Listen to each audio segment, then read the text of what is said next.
একটা সবুজ ঘেরা ছোট্ট গ্রাম, মাটির বাড়ি, পাখির ডাক, আর দূরে মাঠে কাজ করছেন কৃষকরা। সেই গ্রামে জন্ম নেয় রবিন নামের এক ছেলে। বাবা একজন গরিব কৃষক। সকালে বাবার সাথে মাঠে যায়, বিকেলে স্কুলে। ছোট্ট রবিন যখন অন্য বাচ্চারা খেলাধুলা করে, তখন সে বাবার পাশে মাটিতে বীজ ছড়ায়। মাঝে মাঝে জিজ্ঞেস করে, বাবা, আমি কি একদিন তোমার মতো চাষ করতে পারব? বাবা হেসে বলে, তুই যদি মন দিয়ে পড়াশোনা করিস, একদিন তুই আমার থেকে বড় কৃষক হবি। দিন যায়, রবিন বড় হয়।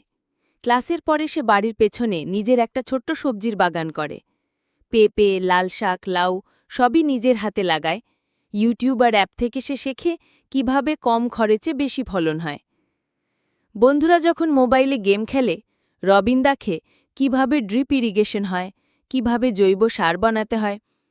গ্রামের মানুষরা হাসে, বলে, এই ছেলেটা অদ্ভুত, চাষে এত আগ্রহ। কিন্তু রবিন থামে না। সময় গড়ায়, রবিন কৃষি নিয়ে কলেজে ভর্তি হয়।